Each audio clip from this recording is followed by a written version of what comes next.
السلام علیکم ورحمۃ اللہ وبرکاتہ۔ جو ہمارے بھائی اور بہن یوٹیوب کے ذریعے اس درس قرآن کو واچ کریں گے، آپ کے لیے بہت ساری دعائیں، اور آپ سے گزارش ہے کہ ہمارے اس چینل کو لائک بھی کریں، شیئر بھی کریں، سبسکرائب بھی کریں، اور بیل آئیکن کو ضرور کلک کریں فار فیوچر نوٹیفیکیشنز۔ اللہ آپ تمام بھائیوں اور بہنوں کو جزائے خیر عطا فرمائے کہ آپ ماشاء اللہ فجر کی نماز آپ نے ادا کی۔ اس پہ ہم اللہ تعالیٰ کا بہت زیادہ شکر ادا کریں۔ بظاہر فجر کے لیے اٹھنا مشکل کام ہے، مگر اس کے اندر اللہ تعالیٰ نے بہت ساری خوشیاں چھپا رکھی، اور اگر آدمی کلمہ کو مسلمان ہو، سوتا رہے، فجر کے لیے نہ اٹھے، بظاہر آرام ہے مگر اس میں بہت ساری تکلیفیں چھپی ہوئی ہیں۔ اللہ سے دعا ہے کہ یہ باتیں ہمارے اوپر کھل جائیں۔ الحمدللہ وکفا والسلام علی عبادہ الذین اصطفیٰ، اما بعد فاعوذ باللہ من الشیطان الرجیم، بسم اللہ الرحمن الرحیم۔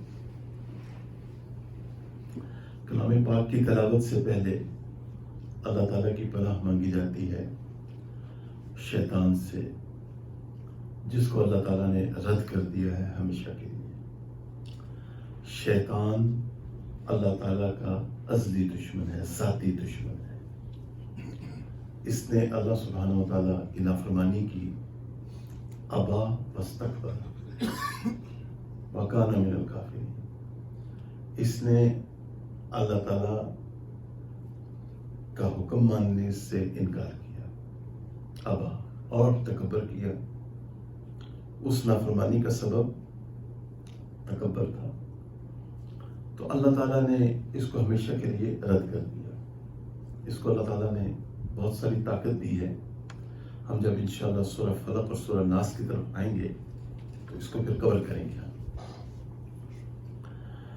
تو شیطان سے ہم خود نہیں بچ سکتے، شیطان اور نفس ہمارا، لیکن اگر ہم اطاعت کے ذریعے، عبادت کے ذریعے اللہ تعالیٰ کے ساتھ مضبوط تعلق بنا لیں تو اللہ تعالیٰ ہمیں اس سے بچا لیں گے۔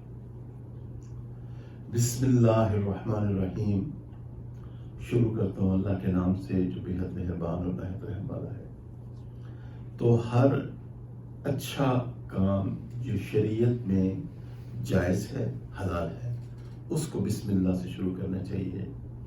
جن کاموں سے شریعت نے منع کیا ہے، چوری کرنا، شراب پینا، بے حیائی کا مرتکب ہونا، جوا کھیلنا، سودی کاروبار کرنا، تو اس سے پہلے بسم اللہ نہیں پڑھنی چاہیے۔ اللہ تعالیٰ ہمارے ایمان کی حفاظت فرمائے۔ الحمدللہ رب العالمین۔ سب تعریفیں اللہ کے لیے ہیں جو تمام جہانوں کا پالنے والا ہے۔ تو سورۃ الفاتحہ، اس کے اندر لاکھوں امیدیں اور آرزویں چھپی ہوئی ہیں۔ یہ ایک ایسی پیاری دعا ہے۔ نماز میں تو اس کو پڑھنا ہی پڑھنا ہے، ویسے بھی نماز کے علاوہ بھی اس کو بطور دعا مانگنا چاہیے۔ یہ سورہ شفا بھی ہے۔ اگر یقین اور ایمان کے ساتھ پڑھ کے دم کیا جائے تو بڑی بڑی لا علاج بیماریوں سے شفا مل جاتی ہے۔ سے یہ شافیہ ہے، اور یہ کافیہ اور وافیہ بھی ہے۔ اس کے اندر بہت ساری خیر و برکات ہیں سورۃ الفاتحہ کے اندر۔ اس کی فقہی حیثیت یہ ہے کہ اللہ تعالیٰ نے کلام پاک میں ارشاد فرمایا، سورۃ الاعراف۔ اب یہ صورتوں کے نام یاد رکھیں تاکہ ہمیں یہ پتہ ہو کہ فلاں آیت کون سی صورت میں ہے۔ ماشاءاللہ آپ سب نیک لوگ ہیں، ہمارے بھائی، ہماری بہنیں پردے کے پیچھے جو بیٹھی ہوئی ہیں، سب ماشاءاللہ صاحب استعداد ہیں۔ تو قرآن کی یہ آیت جو ہے آپ نے ایز اے ریفرنس یاد رکھنی ہے. وَإِذَا قُرِئَ الْقُرْآنُ فَاسْتَمِعُوا لَهُ وَأَنصِتُوا لَعَلَّكُمْ تُرْحَمُونَ. جب کلام پاک کی تلاوت کی جائے تو اس کو غور سے سنو اور خاموش رہو تاکہ تمہارے اوپر رحم کیا جائے. حدیث شریف میں، اور یہ حدیث صحیح بھی ہے اور مشہور بھی ہے، اذا قرأ فانصتوا، جب تلاوت کی جائے اس وقت خاموش رہو. تو اس میں صحابہ کرام سے جو مسلک چلا آ رہا ہے وہ یہ ہے کہ بالاجماع، سبحان اللہ، کہ جب امام پڑھے تو خاموش رہو، اور مفرد کے لیے پڑھنا ضروری ہے. مفرد کا مطلب ہے کہ اکیلے نماز پڑھی جائے. یہ وہ مسلک ہے جو دور صحابہ سے چلا آ رہا ہے. ٹھیک ہے جی. اچھا، تو باقی لا صلاۃ الا بفاتحۃ الکتاب وہ انفرادی کے لیے ہے، فرد. بہرحال اس میں جو فقہی اختلافات ہیں، امام ابو حنیفہ کا اپنا قول ہے، امام شافعی کا اپنا قول ہے، سب ہمارے لیے قابل احترام ہیں. ان مسائل میں الجھنا نہیں چاہیے، بحث مباحثہ نہیں کرنا چاہیے. ٹھیک ہے نا. اچھا، سورۃ الفاتحہ، سبحان اللہ و بحمدہ سبحان اللہ العظیم الحمد للہ رب العالمین. تو تمام تعریفیں اللہ کے لیے ہیں جو تمام جہانوں کا پالنے والا ہے. اللہ تعالیٰ کی صفات کمالیہ، وحدت، اللہ تعالیٰ ایک ہے. وَإِلَٰهُكُمْ إِلَٰهٌ وَاحِدٌ. ٹھیک ہے، یہ ہمارا بنیادی عقیدہ ہے مسلمانوں کا، عقیدہ توحید. قدم، اللہ تعالیٰ قدیم ہے، اللہ تعالیٰ کی کوئی ابتدا نہیں ہے. ڈارون کے فالوورز سے کبھی بحث نہ کریں، لیکن اگر ضرورت پیش آ بھی جائے تو یہ پوائنٹ آپ ہمیشہ سامنے رکھیں کہ جب اکارڈنگ ٹو ڈارون، جب بگ بینگ تھیوری کا وہ قائل ہے کہ دھماکہ ہوا، ہر چیز وجود میں آ گئی، آپ اس سے یہ پوچھیں، اس کے فالوور سے، اس سے پہلے کیا تھا. یہاں آپ اس کو پکڑ سکتے ہیں. Otherwise you will have it equal score at the end of the game. پھر وہ انگلینڈ اور نیوزی لینڈ والا معاملہ ہو جائے گا، ٹائٹ بال گیم. بات سمجھ میں آئی؟ تو وہاں پہ ان کے پاس کوئی جواب نہیں ہے. تو ہمارا جواب کیا ہے مسلمانوں کا کہ اللہ تعالیٰ کی کوئی ابتدا نہیں ہے، اللہ تعالیٰ ہمیشہ سے ہے. ٹھیک ہے، بس یہ ہمارا عقیدہ ہے. اللہ تعالیٰ ہمیشہ سے ہے، قدیم ہے.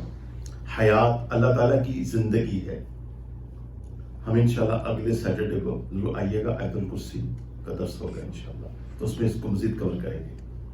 اللہ تعالیٰ ہر چیز کا علم رکھتے ہیں، کوئی چیز ان کے علم سے باہر نہیں. اللہ تعالیٰ کا ارادہ ہے، جو ارادہ اللہ چاہتے ہیں وہ ہو جاتا ہے. اللہ تعالیٰ سنتے بھی ہیں اور دیکھتے بھی ہیں. اس وقت اللہ تعالیٰ اس عاجز کی گفتگو بھی سن رہے ہیں، اور پوری کائنات میں فرشتوں کی حمد، ان کی تسبیح، جو انسان گفتگو کر رہے ہیں، جو جنات گفتگو کر رہے ہیں، جو پرندے اللہ تعالیٰ کی تسبیح بیان کر رہے ہیں. mimicking of the horse and hissing of snake. اللہ تعالیٰ ہر چیز کو سن رہے ہیں. اب خود ہم اپنے آپ سے پوچھیں، کوئی ایسا ہو سکتا ہے؟ ہمارا وجدان کہے گا کوئی نہیں ہے. مخلوق اللہ کی طرح نہیں ہو سکتی. اللہ تعالیٰ ہر چیز کو دیکھ رہے ہیں. میرا دیکھنا اتنا ناقص ہے کہ اگر میں وسیم صاحب کو دیکھوں تو میں صدیق صاحب کو نہیں دیکھ سکتا. میرا دیکھنا بحیثیت بشر اتنا ناقص ہے، اور اللہ تعالیٰ کا دیکھنا اتنا کامل ہے کہ بیک وقت اللہ تعالیٰ سب کو دیکھ رہے ہیں. اور کلام اللہ تعالیٰ سے کلام بھی ثابت ہے، جیسا کہ اللہ سبحانہ وتعالیٰ نے موسیٰ علیہ السلام سے کلام کیا. خلق و تکوین اللہ تعالیٰ پیدا بھی فرماتے ہیں اور وجود میں بھی لے کے آتے ہیں. تو یہ صفات کمالیہ کہلاتی ہیں. اگر یہ باتیں ہماری سمجھ میں آ جائیں تو ہم کم از کم کلمہ کو مسلمان کبھی شرک کا ارتکاب نہ کریں. اگر یہ باتیں ان پہ اگر ہم غور و فکر کر لیں اور سن لیں. اچھا، تو الحمدللہ رب العالمین. پھر اللہ تعالیٰ رب ہیں، پالنہار ہیں. بتدریج اللہ تعالیٰ ہماری ڈیولپمنٹ فرماتے ہیں. عالم ارواح میں سب انسانوں کی ارواح تھی. اللہ تعالیٰ نے سوال کیا الست بربکم. اللہ تعالیٰ نے میری روح، آپ کی روح، سب وہاں موجود تھی.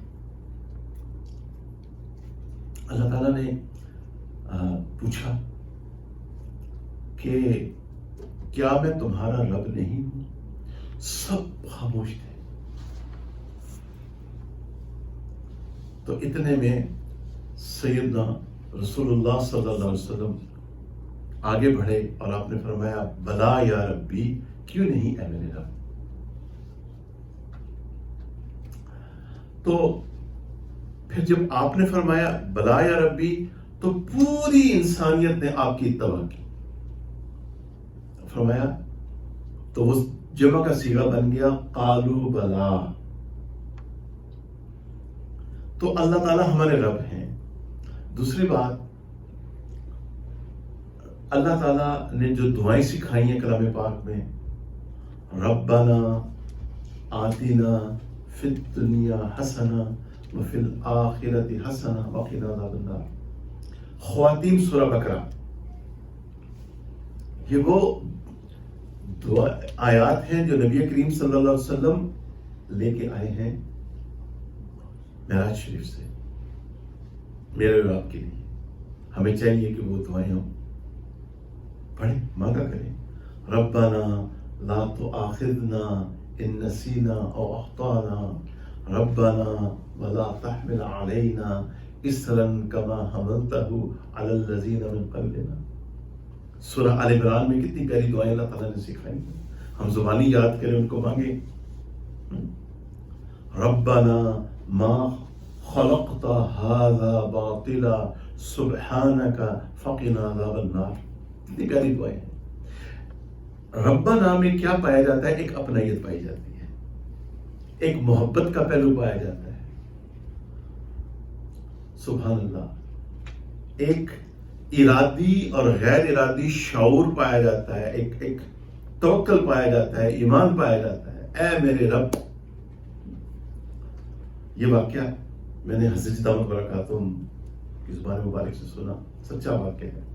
توجہ فرمائیں کہ ایک بزرگ ندی میں نہا رہے تھے اور انہوں نے دیکھا کہ ایک بچھو آیا اور ایک مینڈک کے اوپر سوار ہو گیا، اور مینڈک اس کو لے کے آگے چل پڑا. چونکہ بچھو کے بارے میں کہا جاتا ہے کہ اس کو تیرنا نہیں آتا. یہ اللہ والے تھے، یہ پیچھے پیچھے چل پڑے. دیکھا کہ ایک درخت کے نیچے ایک نوجوان لیٹا ہوا ہے، اس نے شراب کی بوتل اس کے پاس پڑی ہوئی ہے اور نشے میں دھت لیٹا ہوا ہے، اور ایک سانپ ہے. He is getting set to strike him, to sting him. اس کو ڈسنے کے لیے تیار ہے. اور اتنے میں وہ بچھو، لک ایٹ دا ٹائمنگز، اس کو اسٹرائک کرتا ہے. سانپ ٹھنڈا ہو جاتا ہے اور وہ بچھو گوز بیک. وہ بزرگ جو ہے اس نوجوان کو جگاتے ہیں، کہتے ہیں تجھے پتا ہے کہ جس رب کی تو نے نافرمانی کی ہے اس نے تیرے پر کتنا بڑا احسان کیا. تجھے کچھ پتا بھی ہے؟ یہ عاجز اپنی زندگی کو دیکھیں، آپ اپنی زندگی کو دیکھیں. یہ جو ڈرائیونگ ہم کرتے ہیں، یہ گاڑی کوئی یوں جا رہی ہے، کوئی یوں جا رہی ہے، کتنی دفعہ اللہ تعالیٰ نے مجھے اور آپ کو موت کے منہ سے بچایا. Allah subhanahu wa ta'ala has pulled us from the jaw of death on several occasions. سوچیں اور کریں.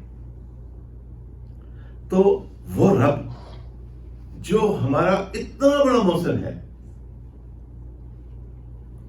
اور ہم اس کی نافرمانی کریں، تو رب العالمین وہ رب ہے، وہ پالنے والا ہے. الرحمن الرحیم، یہ دونوں مبالغے کے سیغے ہیں. اب میری طرف متوجہ رہیے گا، انشاءاللہ فائدہ ہوگا. رحمان کا مطلب ہے کہ اس دنیا میں اللہ تعالیٰ انسانوں پہ اور مسلمانوں پہ اور غیر مسلموں پہ سب پہ رحمت برسا رہے ہیں. سب کے گناہ اللہ تعالیٰ معاف فرما رہے ہیں، سب کی پریشانیاں دور کر رہے ہیں، سب کو نافرمانیوں کے باوجود رزق دے رہے ہیں، خوشیاں دے رہے ہیں، پریشانیوں سے بچا رہے ہیں. یہ ہے رحمان کا مطلب. اور غیر مسلموں کے لیے یہ دنیا ایک بہت بڑی نعمت ہے. اب قیامت والے دن معاملہ جدا ہوگا. قیامت والے دن اللہ تعالی حالت جلال میں ہوں گے. قیامت والے دن اللہ تعالیٰ حالت جلال میں ہوں گے. اللہ تعالیٰ کا غضب ہوگا، قہر ہوگا. اور قیامت والے دن تو یہ معاملہ ہوگا کہ بڑے بڑے انبیاء اور رسل بھی کہیں گے نفسی نفسی. یوم یفر المرء من اخی، اس دن بھائی بھائی کے کام نہ آئے گا. آپ بزرگ حضرات کرسیوں پہ بیٹھ جائیں، تو بار عرض کی ہے بیشک کرسیوں، بیٹا کچھ اور کرسیاں اگر آ سکتی ہیں تو لا دیں، بزرگ حضرات بیٹھ جائیں. آپ حضرات کرسیوں پہ ضرور بیٹھ جائے کریں انشاءاللہ. اچھا، تو قیامت والے دن یوم یفر المرء من اخی، بھائی بھائی کے کام نہیں آئے گا. وَأُمِّهِ وَأَبِي، نہ ماں کام آئے گی نہ بیٹا کام آئے گا. وَصَاحِبَتِهِ وَبَنِي، نہ بیوی نہ بیٹا، نہ وَأُمِّهِ وَأَبِي، نہ ماں نہ باپ. کوئی کام نہیں آئے گا قیامت والے دن. بڑے بڑے انبیاء اور رسل بھی کہیں گے نفسی نفسی. صرف ہمارے پیارے آقا سید محمد صلی اللہ علیہ وسلم جو خاتم النبیین بھی ہیں اور آپ کے تمام صحابہ جنتی بھی ہیں صلی اللہ علیہ وآلہ وسلم. پیارے آقا صلی اللہ علیہ وسلم فرمائیں گے امتی امتی. اس لیے ہمیں چاہیے کہ پیارے آقا صلی اللہ علیہ وسلم کی سنتوں سے محبت کریں، ان کی سنتوں کے مطابق زندگی بسر کریں. ایسے نیک. اچھا، اب تو قیامت والے دن رحیم ہوں گے اللہ تعالیٰ کن کے معاملے میں؟ جو اس دنیا پہ اللہ پہ ایمان لائے اور انہوں نے نیک اعمال کیے. الرحمن الرحیم، مالک یوم الدین، مالک ہے جزا کے دن کا. اس دن چونکہ عقلی طور پہ یہ بات، یہ عقل کا تقاضا ہے کہ انسان جو جزا کر رہا ہے اس کو اس کی پوری جزا ملے، اور جو وہ نافرمانی کر رہا ہے اس کو اس کی پوری سزا ملے. تو اس لیے قیامت کا دن، اور قیامت کا دن تو سائنٹیفکلی ثابت ہے. ماڈرن ریسرچ ساری یہی کہہ رہی ہے، بڑے بڑے سائنٹسٹ یہ کہہ رہے ہیں کہ سارے پلانٹس ایک وقت آئے گا کہ آپس میں ٹکرا جائیں گے اور دس یونیورس ول اینڈ. ساری ریسرچ موجود ہے، اس کا تو سائنٹیفکلی آپ ڈینائی نہیں کر سکتے. تو اس دن حقیقی بادشاہت کس ہوگی؟ اللہ تعالیٰ کی، مالک یوم الدین. اب اگلی جو آیت ہے اس پہ توجہ فرمائیں، جو بڑی اہم ترین آیت ہے، سورۃ الفاتحہ. اس عاجز نے جب پچھلا ہفتہ تیاری کی تو یہ بات سمجھ میں آئی میرے کہ اگر ہم سب کلمہ گو مسلمان سورۃ الفاتحہ کو مان لیں، ہمارے سارے فرقے ختم ہو جاتے ہیں. ساری فرقہ واریت ختم ہو جاتی اگر ہم صرف سورۃ الفاتحہ کو مانیں. اچھا، پورے قرآن کا نچوڑ کیا ہے؟ سورۃ الفاتحہ. یہ کوئی وجہ ہے نا کہ اللہ تعالیٰ 5 وقت کی نماز میں ہر رکعت میں سورۃ الفاتحہ پڑھوا رہے ہیں مفرد سے، اور اگر امام کے پیچھے پڑھ رہے ہیں تو سنوا رہے ہیں اللہ تعالیٰ. یعنی ایک مسلمان کو کتنی دفعہ سورۃ الفاتحہ پڑھنی جاتی ہے. اور سورۃ الفاتحہ کا جو نچوڑ ہے، سورۃ الفاتحہ کا جو نچوڑ ہے وہ کیا ہے؟ Should I go back few minutes? Everything okay? All right. سورۃ الفاتحہ کا نچوڑ کیا ہے؟ ایاک نعبد و ایاک نستعین. اب اس آیت کو سمجھ لیں تاکہ ساری فرقہ واریت آپ کی سمجھ میں آ جائے. اچھا، اس سے پہلے کہ ہم ایاک نعبد و ایاک نستعین کی طرف بڑھیں، توجہ فرمائیے گا.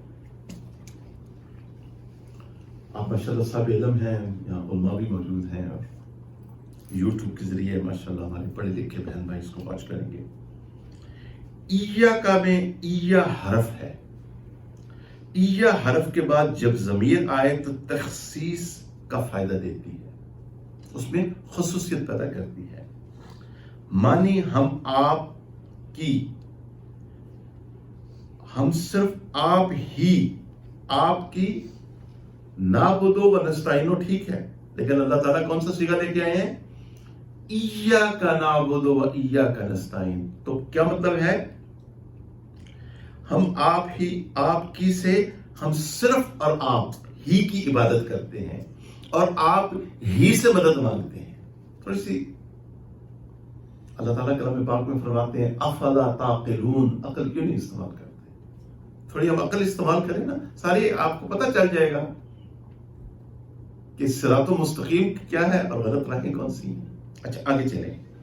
اس سے ضمیر منصوب منفصل کہتے ہیں. ایاک نعبد کا معنی یہ ہے کہ ہم صرف آپ ہی کی عبادت کرتے ہیں، یعنی اس سے شرک کا پتہ کاٹا گیا ہے، شرک کی نفی کی گئی ہے، کیونکہ شرک وہ گناہ ہے جس کی کبھی مغفرت نہیں ہے، مسلمان کرے یا غیر مسلمان کرے. آگے عربی جملہ میں فعل، فاعل اور پھر مفعول آتا ہے. پہلے فعل آتا ہے، پھر فاعل آتا ہے اور پھر مفعول آتا ہے. اچھا، یہ جملے کی عموماً ترتیب ہوتی ہے، لیکن اس آیت مبارکہ میں ایاک نعبد و ایاک نستعین مفعول پہلے اور فعل بفاعل بعد میں لایا گیا ہے. جب بھی عام ترتیب کو توڑ کے مفعول کو پہلے لایا جائے تو یہ تخصیص کا فائدہ دیتی ہے. ٹھیک ہے، تو انگلش میں اس کا ترجمہ کیا بنے گا؟ ایاک نعبد و ایاک نستعین. You alone we worship and you alone we ask for help.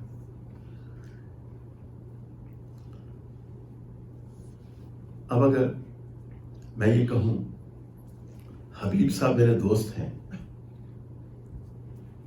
تو اس کا مطلب ہے کہ عبداللہ صاحب بھی میرے دوست ہیں.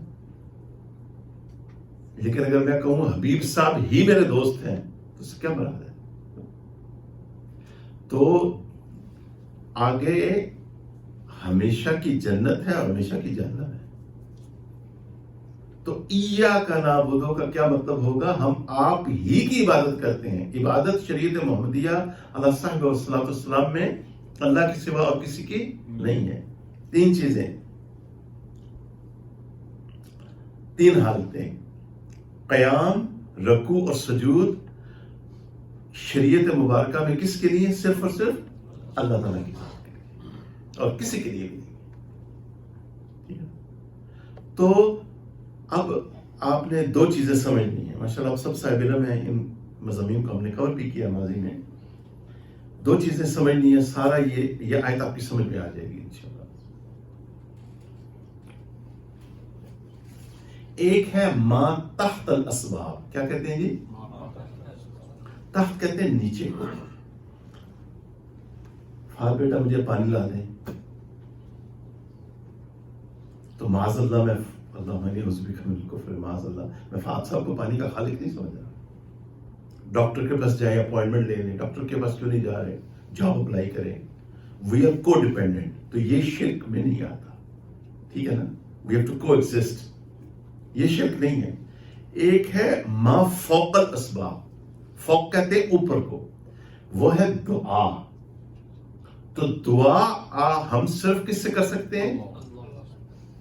خود نبی کریم صلی اللہ علیہ وسلم نے فرمایا الدعاء هو العبادہ, دعا جو ہے وہ کیا ہے؟ عبادت ہے.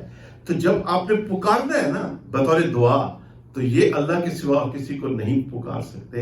کلام پاک میں 6 آیات ہیں, 6 آیات کہ دعا صرف اور صرف اللہ تعالیٰ سے کی جا سکتی ہے.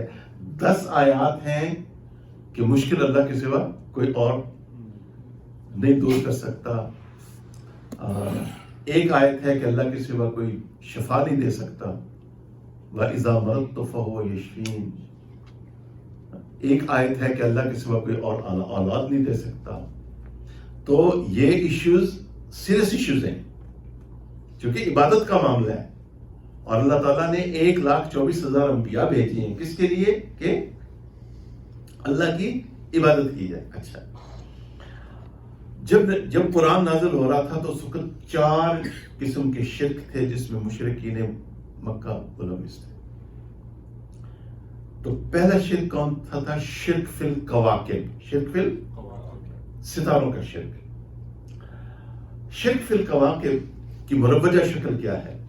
اخبار جہان آپ کا ہفتہ کیسے رہے گا, ستاروں سے مدد حاصل کرنا, ستاروں کو پڑھنا کہ میرا ہفتہ کیسا رہے گا, آگے کیا ہے, یہ سب چیزیں حرام ہیں. کیا ہے؟ اس کے اوپر جو فتویٰ میں نے منگوایا ہے اور میرے واٹس ایپ پہ موجود ہے, میں نے صبح سنا ہے فجر سے پہلے, وہ تو بڑا سخت ہے, لیکن میں نے اس کو ایک ایکسیپٹیبل صورت دے دی ہے. چونکہ میں مکہ میں رہتے ہیں پھر لوگ ناراض بھی ہو جاتے ہیں, تو میں نے حرام لفظ انہوں نے کچھ اور استعمال کیا ہے, تو میں نے اس کو حرام میں تبدیل کر دیا ہے. یہ کام بالکل نہیں کرنا. یہ جو ذائچے بنا کے یوٹیوب پہ بیٹھے ہوتے ہیں, مستقبل کی پیشن گوئیاں کر رہے ہوتے ہیں, یہ سب باتیں حرام ہیں, ناجائز ہیں. یہ ایز اے مسلمان نہیں کرنی چاہیے. 5 چیزیں ہیں جن کا علم اللہ کے سوا کسی کو نہیں ہے, ٹھیک ہے جی. یہ سورہ لقمان کے آخر میں اللہ تعالیٰ نے ان کا ذکر فرمایا ہے. بے شک اللہ ہی کو قیامت کی خبر ہے. قیامت کب آئے گی اس کی خبر کس کو ہے؟ کسی کو اور کو. وہی بارش برساتا ہے. کل بارش ہوگی یا نہیں ہوگی, ٹھیک ہے, اللہ نے عقل دی ہے, آپ میٹیورولوجسٹ, سائنس آف میٹیورولوجی موجود ہے اور وی ایکنالج اٹ, لیکن وہ بعض دفعہ غلط بھی ہو جاتی ہے, ٹھیک ہے نا. آپ کورونا کو آپ لے لیں, کتنی ٹیکنالوجی تھی, ہے جی, کسی نے پریڈکٹ کیا تھا جی 1 سال پہلے, اور کہتے ہیں. اور وہی جانتا ہے کہ ماؤں کے جو کچھ ماؤں کے پیٹ میں ہوتا ہے. قرآن کی آیت ہے سورہ واقعہ کی, افرأیتم ما تمنون اانتم تخلقونہ ام نحن الخالقون. یہ جو منی کا قطرہ تم ڈالتے ہو اس کی تخلیق تم کرتے ہو یا ہم کرتے ہیں. اگر اسی یہی پروسیس ہی ہوتا تو پھر ملاپ کے بعد اولاد ہو جانی چاہیے تھی. کتنے لوگ ہیں جن کی اولاد نہیں ہوتی. اگر کوئی نہیں جانتا کہ کل کیا کرے گا, کل ہو سکتا ہے اس وقت, ہو سکتا ہے ابھی میری وفات ہو جائے اور زور کے بعد میرا جنازہ ہو جائے اور کل اس وقت میں قبر کے نیچے. کوئی نہیں جانتا کہ کل کیا آئے گا, اور کوئی نہیں جانتا کہ کس زمین پہ مرے گا. یہ 5 چیزوں کا علم صرف اور صرف کس کے پاس ہے؟ اللہ تعالیٰ کی ذات کے پاس ہے, اور کسی کے پاس نہیں.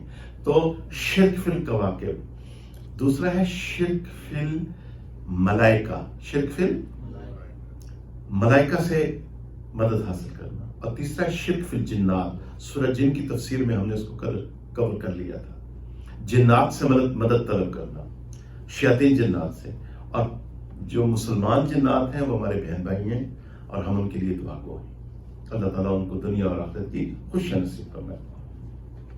اور جو شیاطین جنات سے ہم اللہ کی پناہ مانگتے ہیں، اللہ انشاءاللہ ہمیں بچائیں گے. اور آخری تھی شرک فی العباد الصالحین، شرک فی غیر اللہ کو پکارنا، اللہ کے نیک بندوں کو الوہیت کا درجہ دے دینا، اللہ کے نیک بندوں کو ان کو ایسے سمجھ لینا معاذ اللہ جیسے کہ اللہ ہے. یہ 4 شرک تھے جن کی قرآن نے نفی کی ہے، اور اس کی نفی کی ہے شرک فی العباد الصالحین کی بہت ساری آیات ہیں. ایک آیت سورۃ الکہف میں ہے، افحسب الذین کفروا ان یتخذوا عبادی من دونی اولیاء، کیا یہ کافر یہ خیال کرتے ہیں کہ مجھے چھوڑ کے میرے بندوں کو اپنا کارساز بنا لیں؟ انا اعتدنا جہنم للکافرین نزلا، ایسے کفار کے لیے ہم نے جہنم تیار کر رکھی. تو یہ شرک تھے. پھر حضرت نے لمبی بحث کی ہے، اور اس میں 2 آیات آپ کو میں شیئر کرنا چاہتا ہوں، پھر آگے بڑھتا ہوں. یہ آپ نے ذرا توجہ فرمانی ہے. یہ 2 آیتیں آپ سمجھ لیں، 2 جو بڑے فرقے ہیں انڈو پاک سب کانٹیننٹ میں، ان کی مسئلے حل ہو جاتے ہیں. اب اس پہ آپ نے غور کرنا ہے، میری طرف دیکھنا، دروازے کی طرف نہیں دیکھنا. یہ حضرت لائیں یہ آیت تو میں پڑھ رہا ہوں، اور یہ تفسیر ہے حضرت مولانا ادریس قاضوی رحمۃ اللہ تعالیٰ علیہ کی. ان کے استاد تھے مولانا شبیر احمد عثمانی رحمۃ اللہ علیہ، اور ہر پاکستانی کو مولانا شبیر احمد عثمانی رحمۃ اللہ علیہ کا نام یاد رکھنا چاہیے، چونکہ یہ وہ بزرگ ہستی تھے جنہوں نے محمد علی جناح رحمۃ اللہ علیہ کا جنازہ پڑھایا تھا، اور ان کو قائد اعظم کا خطاب بھی انہیں نہیں دیا تھا. یہ ان کے شاگرد تھے مولانا ادریس قاضوی رحمۃ اللہ علیہ. اب یہ ذرا توجہ فرمائیں، یہ سورہ جن کی آیت ہے. قل، اے میرے پیارے نبی صلی اللہ علیہ وسلم آپ فرما دیجیے، غور کریں اس آیت کو، انی لا املک لکم ضرا ولا رشدا، آپ فرما دیجئے میں مالک نہیں ہوں تمہارے نقصان اور تمہاری رشد و ہدایت کا. کس کو حکم ہو رہا ہے جی؟ سیدنا رسول اللہ صلی اللہ علیہ وسلم کو حکم ہو رہا ہے. اب اگلی آیت سورۃ الاعراف میں ہے. کہاں ہے؟ سورۃ الاعراف کے آخر میں کی آیت کو حضرت اس کا پہلا حصہ لے کے آئے. فرماتے ہیں قل، اے میرے پیارے نبی صلی اللہ علیہ وسلم آپ فرما دیجئے، لا املک لنفسی نفعا ولا ضرا الا ما شاء اللہ، آپ فرما دیجئے لا املک لنفسی، میں اپنی ذات کا بھی کہ نفع اور نقصان کا مالک نہیں ہوں مگر جو اللہ چاہے. جب سیدنا محمد رسول اللہ صلی اللہ علیہ وسلم کا یہ معاملہ ہے تو باقی تو پھر باتیں بھی جب سائڈ میں کر دیں نا آپ. ٹھیک ہے جی. تو ایاک نعبد و ایاک نستعین میں عبادت. اچھا، ہم اگر نماز کے ترجمے پہ غور کر لیں، دعائے استخارہ کے ترجمے پہ غور کر لیں، توحید سمجھ میں آ جاتی ہے، سارا شرک خود بخود ختم ہو جاتا ہے. لیکن دعا کیا کیا جائے؟ دعا کر سکتے ہیں، سمجھا سکتے ہیں، عرض کر سکتے ہیں. اچھا، التحیات للہ والصلوات والطیبات، اس کا کیا مطلب ہے؟ میری قولی عبادتیں اور میری مالی عبادتیں کس کے لیے ہیں؟ اللہ کے لیے. اس لیے اچھی طرح سمجھ لیں، شریعت محمدیہ علی صاحب الصلاۃ والسلام میں نظر و نیاز عبادت صرف اور صرف کس کے لیے ہے؟ اللہ کے لیے، غیر اللہ کے لیے نہیں ہے، حرام ہے. ٹھیک ہے. ایاک نعبد و ایاک نستعین. اب آگے چلیں انشاءاللہ. We are winding down. ناشتہ بھی ہے انشاءاللہ. اللہ آپ حضرات کو جزائے خیر عطا فرمائے. اللہ آپ کے ذوق و شوق کو برقرار رکھے. اہدنا الصراط المستقیم، ہمیں سیدھا راستہ دکھائیے. اچھا، سیدھا راستہ، سیدھا راستہ کون سا راستہ ہے؟ جس میں 5 چیزیں پائی جائیں، جس میں 5 چیزیں. نمبر 1، وہ راستہ سیدھا ہو. تو سیدھا راستہ کس کا ہے؟ سیدنا محمد رسول اللہ صلی اللہ علیہ وسلم، انبیاء اور رسل اور صحابہ کرام کا راستہ. یہ سیدھا راستہ ہے، آپ کو ادھر ادھر جانے کی ضرورت ہی نہیں ہے. ٹھیک ہے نا. نمبر 2، وہ منزل مقصود تک پہنچانے والا ہو. اور ہمارا ایمان ہے کہ ہم جب نبی کریم صلی اللہ علیہ وسلم اور صحابہ کرام کے نقش قدم پہ پہنچیں گے، کہ نقش قدم پہ چلیں گے، تو دنیا میں سکون کی زندگی بسر کریں گے اور ہم انشاءاللہ آخرت میں جنت میں جائیں گے. نمبر 3، سب سے زیادہ قریب اور نزدیک ہو. سب سے زیادہ، تو سب سے زیادہ قریب ہمارے کون ہے؟ اللہ کی ذات. وَنَحْنُ أَقْرَبُ إِلَيْهِ مِنْ حَبْلِ الْوَرِيدِ. ٹھیک ہے. یہ آیت تو سب کو یاد ہے. اگلی آیت بھی یاد کر لیں، سورہ احزاب کی ابتدا میں آئے گی. النَّبِيُّ أَوْلَى بِالْمُؤْمِنِينَ مِنْ أَنفُسِهِمْ. نبی کریم صلی اللہ علیہ وسلم تمہارے اہل ایمان کی جانوں سے بھی زیادہ قریب ہیں. یعنی ہمارا ایمانی تعلق اور روحانی تعلق نبی کریم صلی اللہ علیہ وسلم کے ساتھ ایسا ہونا چاہیے. جیسے ہمارے وہ مسلمان بھائی جو سنتوں کو اہمیت نہیں دیتے، ان تک میرا یہ پیغام ہے یوٹیوب کے ذریعے بھی اور اس اچھی نوبل کمیونٹی کو بھی، کہ اللہ کا واسطہ دیتا ہوں ایک ایک سنت کو سیریسلی لیں. یہ بڑا خطرناک معاملہ ہے کہ نبی کریم صلی اللہ علیہ وسلم کی سنت کے بارے میں معاذ اللہ ایک کیجول ایٹیچیوڈ، یہ ٹھیک نہیں ہے. اس کو کہتے ہیں استخفاف سنہ. کیا کہتے ہیں؟ اور استخفاف کا لفظ کس سے نکلا ہے؟ خفیف سے. کبھی یہ بہت خطرناک رولنگ ہے اس کے اوپر. اللہ تعالیٰ پوری امت کی ایمان کی حفاظت فرمائے. اچھا، اگلا راستہ وہ وسیع اور کشادہ ہو. وہ کون سا راستہ ہو؟ وسیع اور کشادہ ہو. قرآن ابھی 4 imams and why we follow them، اس کی پی ڈی ایف سب کو مل گئی ہے جی. کسی صاحب کو نہ ملی ہے تو اپنا ہاتھ کھڑا کریں. اچھا، آپ کو نہیں مل، میں پہنچا دوں گا. حضرت آپ کو بھی پہنچا دوں گا انشاءاللہ. ٹھیک ہے جی، انشاءاللہ. اس کو ضرور آپ پڑھیں، ضرور پڑھیں. قرآن کی آیات بھی محدود ہیں اور احادیث بھی محدود ہیں، مگر جو مسائل جن سے انسانیت دوچار ہے وہ کیا ہے؟ لامحدود ہیں.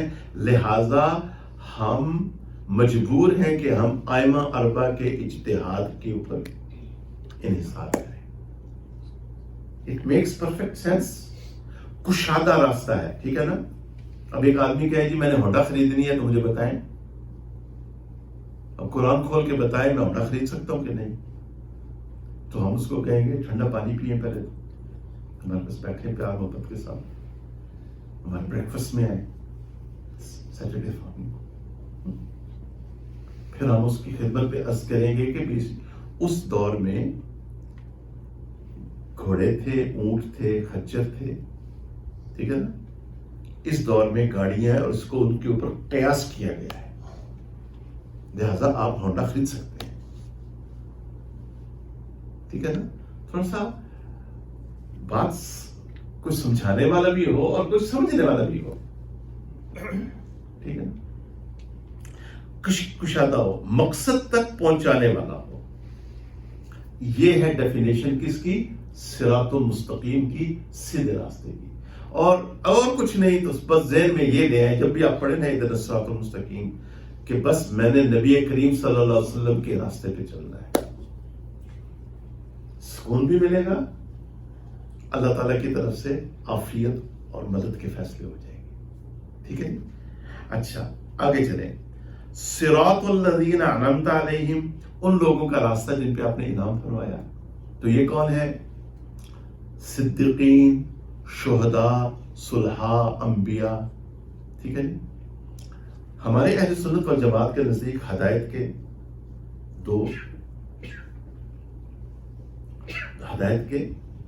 دو راستے ہیں. کتنے راستے ہیں جی؟ کتاب اللہ اور رجال اللہ. کون سے راستے ہیں جی؟ کتاب اللہ اور رجال اللہ. کتاب اللہ سے کیا مراد ہے؟ اچھی طرح سمجھیں. کتاب اللہ سے مراد ہے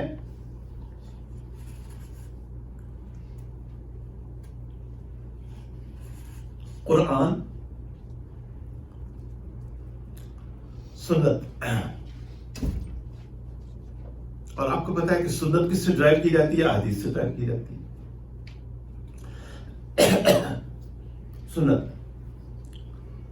تیسرا اجماع صحابہ. تیسرا کیا ہے؟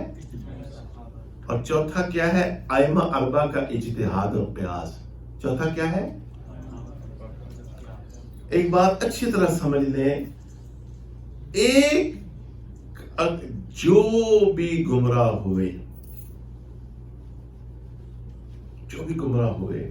پہلے انہوں نے 4 اماموں کے راستے کو چھوڑا، اور ایک لمبی لسٹ ہے، لیکن میں اس طرف جانا نہیں چاہتا. تو یہ جو راستے ہیں نا، ائمہ اربعہ 4 امام ابو حنیفہ، امام مالک، امام شافعی اور امام احمد. اہل حدیث حضرات بڑے نیک اور بڑے اچھے لوگ ہوتے ہیں، وہ حدیث کے ظاہر پہ عمل کرتے ہیں، وہ ہمارے بھائی ہیں، ٹھیک ہے نا. ان کے لیے بھی ہم نے اچھے جذبات رکھنے ہیں. اب امام ابو حنیفہ رحمۃ اللہ علیہ کے بارے میں آپ کو 1-2 باتیں بتا دوں. 2004 کی بات ہے، میں حج پہ تھا اور مغرب کی نماز کے بعد عشاء کا انتظار کر رہا تھا، اور باب السلام جہاں پہ روضہ مبارک ہے اور جہاں پہ مسجد نبوی شریف کے امام کھڑے ہوتے ہیں، میں وہاں قریب بیٹھا تھا. وہاں درس ہو رہا تھا، عرب مدرس درس دے رہے تھے. تو شاگرد نے حدیث پڑھی تو وہ کہتے ہیں عند ابی حنیفہ تھا. اگر غور کریں کون سا ماحول ہے جی؟ مسجد نبوی شریف کا. امام ابو حنیفہ کے نزدیک یہ مسئلہ یوں ہے، بڑی اچھی طرح یاد ہے. اور پھر انہوں نے کہا عند امام احمد بن حنبل رحمۃ اللہ علیہما، اور امام احمد بن حنبل رحمۃ اللہ علیہ کے نزدیک یہ مسئلہ ہے. تو جو حرمین شریف کے ائمہ ہیں وہ ہمارے سروں کے تاج ہیں، وہ ہمارے بڑے ہیں، وہ ہمارے بزرگ ہیں، وہ امام کعبہ ہیں، وہ مسجد نبوی شریف کے امام ہیں. میری سمجھ کے مطابق ان کی محبت اور ان کا احترام یہ ایمان کا حصہ ہے. اگر معاذ اللہ کوئی ان کا بے ادب بن جائے گا تو بہت خطرناک بات ہے، ایمان نہ سلب ہو جائے. اچھا، اگلی بات میری طرف سے متوجہ ہو جائے، بات ختم ہو رہی ہے انشاءاللہ، میں سمیٹ رہا ہوں اس کو انشاءاللہ، لیکن فائدہ بہت ہوگا انشاءاللہ سب کو.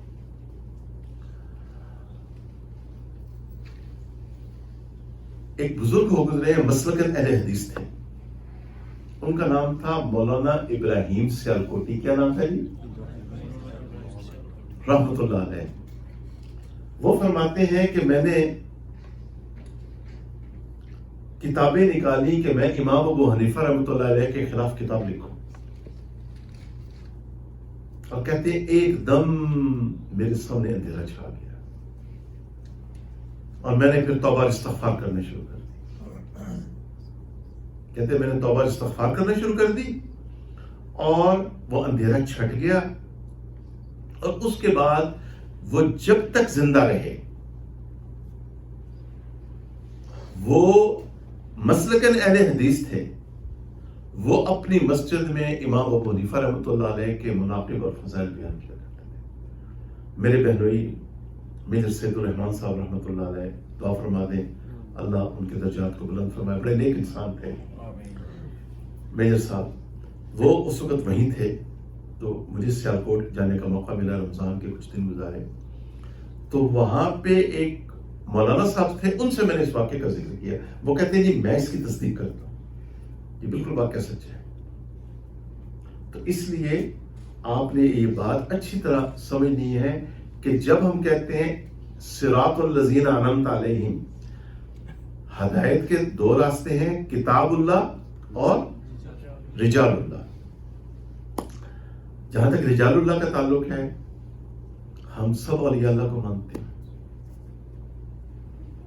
ہم ماشاءاللہ امام غزالی رحمۃ اللہ علیہ کو مانتے ہیں.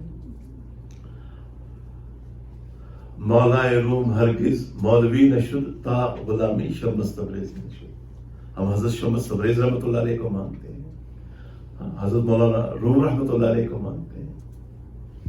خواجہ معین الدین چشتی رحمۃ اللہ علیہ کو مانتے ہیں. سب بزرگان دین کو مانتے ہیں. صرف ہم یہ کہتے ہیں کہ ان کو اللہ کی ذات و صفات میں شامل نہ کرو. یہ آگے آ رہا ہے. وہ کیا بن جائے گا؟ شرک بن جائے گا.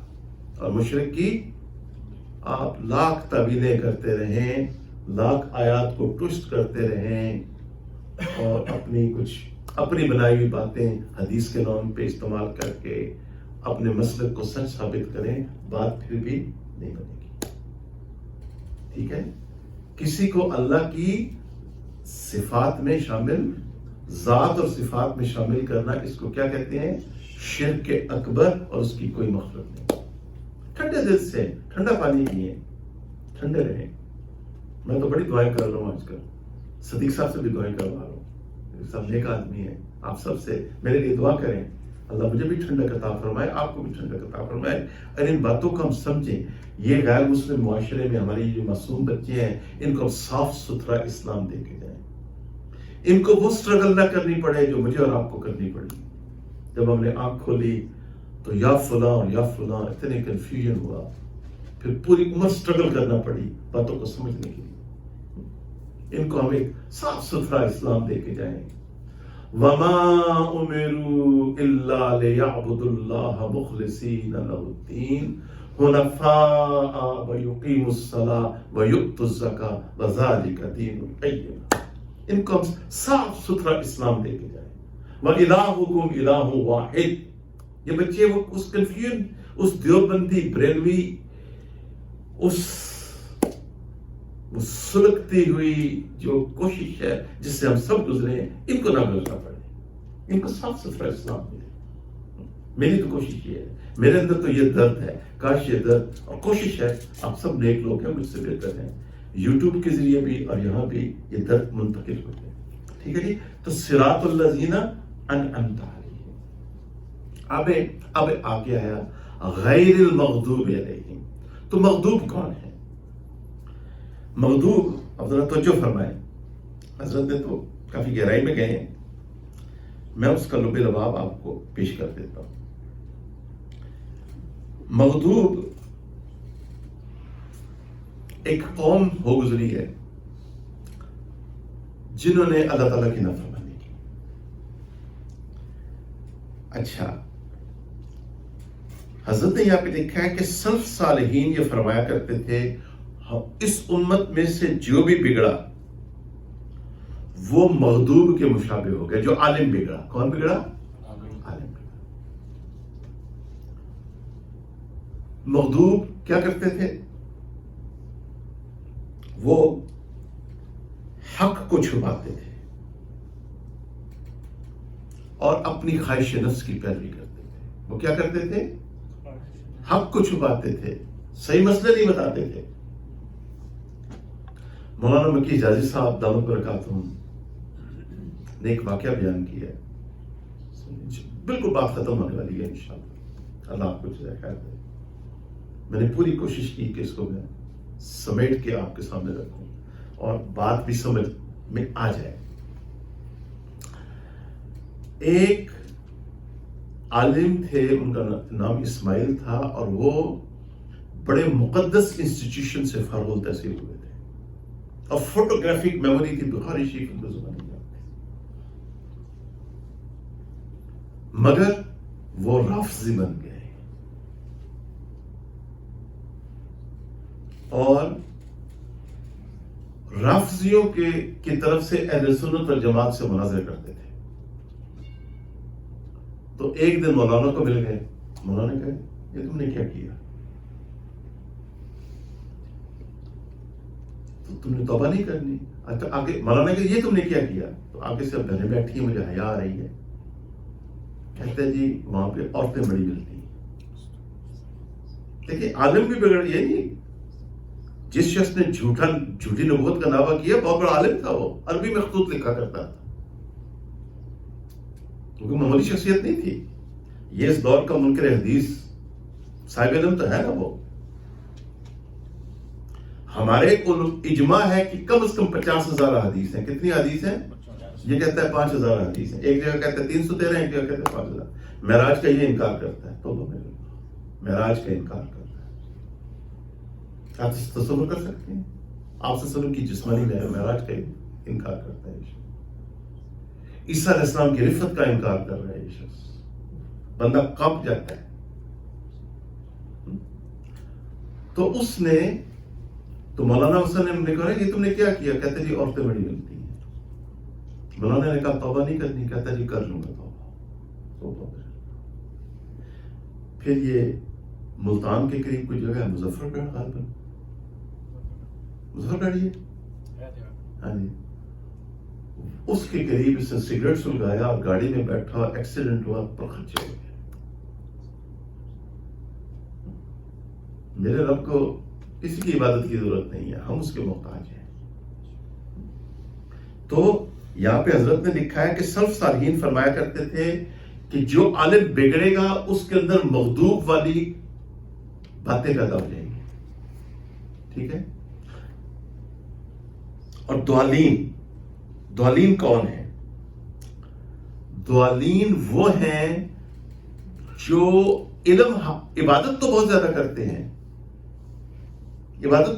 کرتے ہیں مگر ساتھ سبحان اللہ اللہ اکبر کبیرہ، مگر اولیاء اللہ کو اللہ تعالیٰ کی صفات میں شامل کر دیتے ہیں. یعنی وہ توازن یہ سورۃ الفاتحہ پہ آپ جتنا غور کریں آپ کو ایک چیز سمجھ میں آئے گی. کیا اللہ تعالیٰ کس چیز کی تعلیم دے رہے ہیں؟ اعتدال کی. کیوں نہیں؟ ایسے نہیں، اعتدال کی تعلیم دے رہے ہیں. بیچ کا راستہ اختیار کرو. اب مغضوب کی کہانی سنیں اور پھر بات تقریباً ختم کرتے ہیں کہ یہ کیسے مغضوب بنے. اللہ اکبر کبیرہ.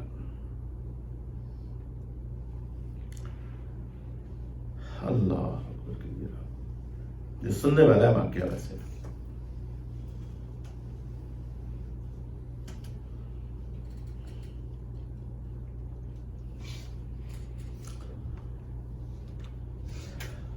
واقعہ یوں ہے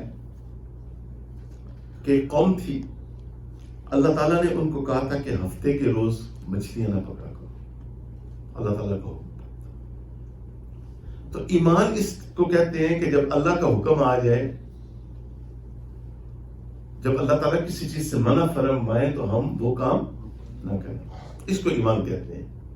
اللہ تعالیٰ نے اس قوم کو کہا تھا کہ تم نے ہفتے والے دن مچھلیاں نہیں پکڑنے، اور بطور آزمائش دریا کے کنارے پہ ہفتے والے دن مچھلیاں بہت زیادہ ہو جایا کرتی تھی اور پھر ایک مچھلی بھی نظر نہیں آتی تھی. تو انہوں نے کیا کیا کہ انہوں نے چھوٹے چھوٹے حوض بنا لیے دریا کے کنارے، اور دریا سے پانی اور مچھلیاں آنے والی نالیاں بنا لی، اور ہفتے کے روز جب وہ حوض مچھلیوں سے بھر جاتے تو نالیاں بند کر دیتے اور اگلے دن ان کو شکار کرتے. اور یہ ایک عرصہ تک یہ بات جاری رہی. پھر اس وقت ان میں 2 گروہ بن گئے تھے. ایک ان کو اس سے منع کرتا تھا، دیکھو ایسا نہ کرو، دیکھو ایسا نہ کرو. اچھا، اللہ اکبر کبیرہ. دوسرا فریق یہ سمجھ کے کہ ان کو نصیحت کرنا بے سود ہے، خاموش رہتا تھا. نصیحت کرنے والوں نے جب یہ دیکھا کہ نصیحت کا کوئی فائدہ نہیں ہو رہا تو بستی کو تقسیم کر دیا. درمیان میں ایک لمبی دیوار بنا دی اور شہر کو 2 حصوں میں تقسیم کر دیا. آمد و رفت کے لیے ایک دروازہ رکھ لیا. ہر فریق علیحدہ رہنے لگا. جب وہ کسی طرح باز نہ آئے تو سیدنا داؤد علیہ السلام نے ان پہ لعنت فرمائی. سیدنا داؤد تو اللہ کے رسول تھے، زبور ملی تھی ان کو علیہ السلام. اور ان کی بد دعا سے اللہ تعالیٰ نے ان کے مردوں کو بندر بنایا، ان کے مردوں کو بندر بنایا، ان کی عورتوں کو بندریاں بنایا. اور جب صبح ہوئی تو کوئی چلتا پھرتا نظر نہ آیا. تو وہ لوگ جن کو اللہ نے اس عذاب سے محفوظ رکھا تھا آپس میں کہنے لگے کوئی خاص واقعہ پیش آیا ہے کہ یہ لوگ نظر نہیں آ رہے اور مکانات کے دروازے بند تھے. تو کسی طرح دروازے کھول کے اندر دیکھا تو سب بندر بنے ہوئے تھے. اور جو شخص ان کو دیکھنے آتا تو بطور ملامت کہتا کیا ہم نے تم کو منع نہیں کیا تھا. اب آپ تصور کریں اللہ سے ڈرنا کتنا ضروری ہے. جب یہ آیت میں پڑھتا ہوں نا بتقونی یا اولی الالباب، میرا تو کلیجہ کٹ جاتا ہے. بہت ڈرنا چاہیے اللہ تعالیٰ سے. یعنی ان کا وہ شعور، انسانی شعور موجود تھا، جسم بندروں میں تبدیل ہو چکا تھا. یا اللہ خیر. اور سب بندر بنے ہوئے تھے. جو شخص ان کو دیکھتا بطور ملامت کہتا کیا ہم نے تم کو منع نہیں کیا تھا. وہ کمال حسرت سے سر ہلاتے بے شک تم نے منع کیا تھا. یہ لوگ آنکھوں سے پہچانتے تھے کہ یہ فلاں ہے، یہ فلاں ہے، اور 3 دن تک زندہ ہے. اب یہ آیت جو ہے نا، یہ آیت نمبر 65 ہے سورہ بقرہ میں، اور سورہ الاعراف میں بھی آئی گئی آیت، اور شاید اور بھی کہیں آئی ہو، کم از کم میرے علم میں تو 2 دفعہ. تو اللہ تعالیٰ نے فرمایا اعوذ باللہ من الشیطان الرجیم بسم اللہ الرحمن الرحیم فَقُلْنَا لَهُمْ كُونُوا قِرَادَةً خَاسِئِينَ. تو ہم نے کہا بندر بن جاؤ بھٹکارے ہوئے. میرے ساتھ آپ یہ دعا پڑھ لیں اعوذ باللہ من غضبہ وعذابہ. اب وَلَضَّالِّينَ، تو اب آئندہ ہم جب پڑھیں گے غیر المغضوب علیہم تو ایک تصویر سامنے آئے گی نا، کیوں نہیں، انشاءاللہ آئے گی نا. اور ہم نے اب یہ بھی فیصلہ کرنا ہے کہ اب ہم نے جو کچھ سیکھا ہے یہ آگے لوگوں تک ہم نے انشاءاللہ پہنچائیں گے نا، انشاءاللہ.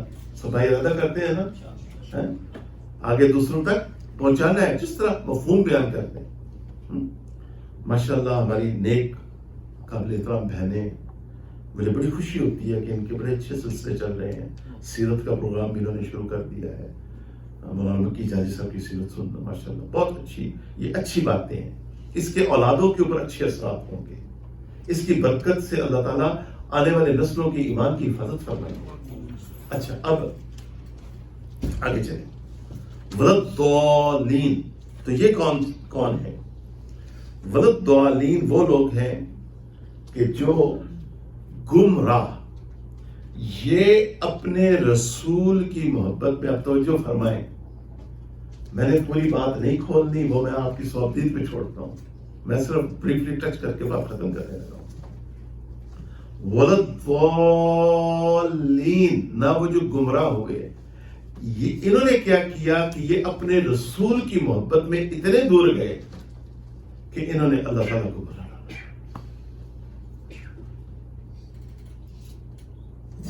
کہنے کو تو میرا بڑا کچھ دل کر رہا ہے، لیکن یہ دستور زبان بندی ہے کیسا تیری محفل میں، یہاں تو بات کرنے کو ترستی ہے زبان. چرائے کچھ گل نے، کچھ لالے نے، کچھ سنبل نے، چمن میں ہر طرف بکھری ہوئی ہے داستان. کہنے کو تو بہت کچھ دل کرتا ہے، لیکن آپ سمجھ بھی ہو گئے ہوں گے. اب آپ خود فیصلہ کریں.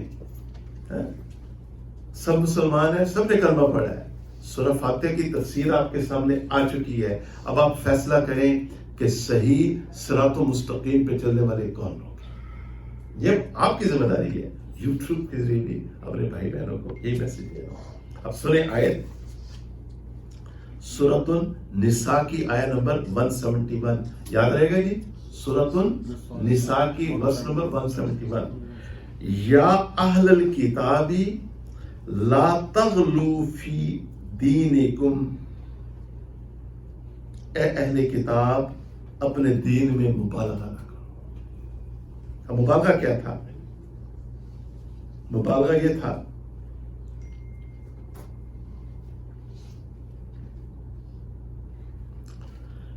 کہ انہوں نے حضرت عیسیٰ علیہ السلام کو نبوت اور رسالت سے بڑھا کے الوہیت کا درجہ دے دیا. حضرت نے تو اتنی لمبی بحث کی ہے کہ زور ہو جائے گی یہاں پہ. تو میں نے میک شور کرنا ہے کہ اگلے ہفتے بھی صدیق صاحب آئے. مجھے صدیق صاحب سے محبت ہو گئی ہے، کیا کروں، بیٹھے میرے سامنے. اب یہ آج بات اتنی بات یاد رہے گی جی سب کو. مغضوب کا لفظ آیا تو بندروں والا واقعہ. ادھر کیا فرمایا ہے میرے ساتھ کہہ لیں کہ انہوں نے عیسیٰ علیہ السلام کے ساتھ کیا کیا؟ ان کو میرے ساتھ کہیں، عیسیٰ علیہ السلام کو نبوت اور رسالت سے بڑھا کے الوہیت کا درجہ دے دیا. ظلم و عظیم ہے نا. میرے پیارے آقا صلی اللہ علیہ وسلم نے تو آپ کا خون مبارک بہا طائف میں، کس کے لیے؟ اللہ کی توحید کے لیے. کس کے لیے جی؟ اللہ تعالیٰ کی توحید. آپ صلی اللہ علیہ وسلم مینا کے بازاروں میں دعوت دیتے تھے. کیا دعوت دیتے تھے؟ یا ایھا الناس قولوا لا الہ الا اللہ تفلحوا. اور ابو جہل اور ابو لہب آپ کو پتھر مارا کرتے تھے. آپ صلی اللہ علیہ وسلم نے تو توحید کی دعوت دی. اور آپ صلی اللہ علیہ وسلم نے بار بار شرک کی مذمت فرمائی. آپ کی ساری دعائیں کس سے شروع ہو رہے ہیں؟ اللہم اللہم اللہ. صحابہ کرام نے، آپ کو یاد ہوگا سورہ جن کے آخر میں نے آپ کو بڑے ریفرنسز دیے تھے کہ سب صحابہ کس کو پکارتے تھے؟ اللہ تعالیٰ کو پکارتے تھے. صحابہ کرام نے تو غیر اللہ کو نہیں پکارا. تو آپ نے کیسی یہ آج کل عشق و محبت کی داستانیں شروع کر دی ہیں کہ آپ غیر اللہ کو پکارتے ہیں اور اپنے آپ کو ٹھیک بھی کہتے ہیں. تو ڈرے آپ اللہ سے، اتق اللہ، آگے اللہ کے پاس جانا ہے. تو اللہ تعالیٰ شرک سے ہمیں بچائے. برکت کے لیے سورہ فاتحہ پڑھ لیتے ہیں، پھر بات ختم کرتے ہیں. اللہ آپ کو سب کچھ خیر عطا فرمائے. میرے ساتھ انشاءاللہ سورۃ الفاتحہ برکت کے لیے پڑھ لیں انشاءاللہ.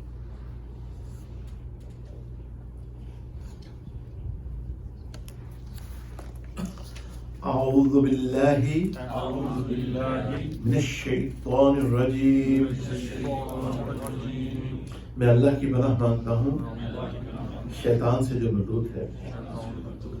بسم اللہ الرحمن الرحیم. اللہ کے نام سے شروع کرتا ہوں جو بہت مہربان اور نہایت رحم والا ہے.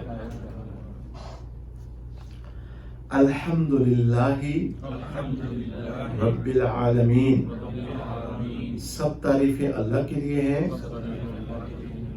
جو سب جہانوں کا پالنے والا ہے. یہ ہا جو ہے نا، ہا، یہ مڈل آف دا تھروٹ سے آئے گی. ہم، محمد، الحمد، الحمد، الحمد للہ. اور را کے اوپر جب زبر آئے گی تو را تھک ہو جائے گی، موٹی ہو جائے گی. رب العالمین، الرحمن الرحیم، بڑا مہربان نہایت رحم والا. مالک یوم الدین، جزا کے دن کا مالک. ایاک نعبد و ایاک نستعین. ہم تیری ہی عبادت کرتے ہیں اور تجھ ہی سے مدد مانگتے ہیں. تو یہ کون سی مدد ہے؟ ما فوق الاسباب. اہدن، یہ ہاں یہاں پہ رہوں گی رکھیں، ہاں کی آواز یہاں سے آئے گی. اہدنا الصراط مستقیم. تو جو ہے یہ پاور کے ساتھ کہا جاتا ہے. تو ٹھیک ہے نا، تو. اور تا جو ہے، تو تھک ہے اور تا تھن ہے. اہدنا الصراط المستقیم، ہمیں سیدھا راستہ دکھا. تو جب ہم یہ آیت پڑھیں گے آئندہ تو کون تصور میں آئیں گے؟ ہمارے رسول اللہ صلی اللہ علیہ وسلم. کہ ہم نے ہر حال میں آپ کی سنت کی پیروی کرنی ہے، کم ہیل اور ہائی واٹر. ٹھیک ہے، دنیا ادھر جا رہی ہے تو جائے، ادھر جا رہی تو جائے. ہم نے کوئی بھی مسئلہ ہو یہ دیکھنا ہے کہ اس میں نبی کریم صلی اللہ علیہ وسلم کا کیا حکم ہے اور آپ کے احکامات کی روشنی میں علماء کا کیا حکم. صراط الذین انعمت علیہم، ان لوگوں کا راستہ جن پہ تو نے انعام کیا. تو یہ کون سے لوگ ہیں؟ علماء حق. کون سے ہیں؟ اس دور میں مفتی تقی عثمانی صاحب، مفتی رفیع عثمانی صاحب، ہمارے بزرگ شیخ حضرت شیخ ذوالفقار احمد صاحب دعوت برکاتہم، مولانا مکی حجازی صاحب، ٹھیک ہے نا، مفتی طارق مسعود صاحب، جامعۃ الرشید میں جو علماء بیٹھے ہوئے ہیں ماشاءاللہ بڑا اچھا کام کر رہے ہیں. یہ علماء، یہ وہ لوگ ہیں جن پہ اللہ کا انعام، جو لوگوں کو سیدھا راستہ دکھا رہے ہیں. اور ان کے راستے کا حسن کیا ہے کہ توحید بھی محفوظ ہے، توحید بھی، اور بزرگان دین کا ادب بھی محفوظ ہے. ہر چیز کو اپنے محل میں رکھیں. غیر المغضوب علیہم والضالین،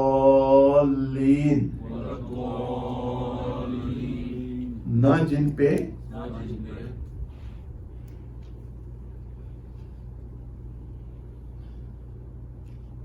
انشاءاللہ غیر المغضوب علیہم، نہ جن پہ آپ کا غضب ہوا اور نہ وہ گمراہ ہوئے. تو مغضوب کی آیت ہم پڑھیں گے تو کون ہمارے ذہن میں آئے گا؟ کیا واقعہ آئے گا؟ اچھا بولو نا، ناشتہ بھی آنے والا ہے. بندروں والا واقعہ، ٹھیک ہے، کہ انہوں نے اللہ تعالیٰ کی نافرمانی کی اور اللہ تعالیٰ نے ان کو سزا دی. ہم اس امت میں ہر وہ گناہ موجود ہے جو پہلی امت نے کیا، مگر ہمیں سزائیں کیوں نہیں مل رہی؟ کہ ہمارے پیارے آقا صلی اللہ علیہ وسلم کی دعاؤں کی وجہ سے. اس کی وجہ سے اس امت پہ وہ عذاب نہیں آ رہے جو پہلی امت پہ آئے. تو درود شریف پڑھ لیں. اللہم صلی علی سیدنا محمد وعلی آل سیدنا محمد وبارک وسلم، اور رو رو کے دعا مانگا کریں کہ اللہ تو پیارے آقا صلی اللہ علیہ وسلم کے درجات عالیہ کو بلند فرما. یا اللہ تو ہمیں ان کی شفاعت نصیب فرما، ان کے جامع دست مبارک سے جامع کوثر پینا نصیب فرما. والضالین، تو اب کیا ذہن میں آئے گا کہ اپنے رسول کی محبت میں اتنا دور نہیں جانا، اتنا دور کہ خالق اور مخلوق کا فرق مٹ جائے. جی بات سمجھ آ رہی ہے نا کہ خالق ہے اور مخلوق ہے. یہ درس دیا گیا ہے سورۃ الفاتحہ میں. اس میں جو خیر تھی وہ اللہ کی طرف سے تھی. اگر کوئی بات اس عاجز نے کہی جو نہیں کہنی چاہیے تھی، شر میری طرف سے تھا. میں اللہ تعالیٰ کے حضور میں توبہ استغفار کرتا ہوں. آئیے نا تشریف لائیں. مولانا کہیں صاحب انشاءاللہ ذکر کل بھی کروائیں گے. آئیے تشریف لائیں انشاءاللہ.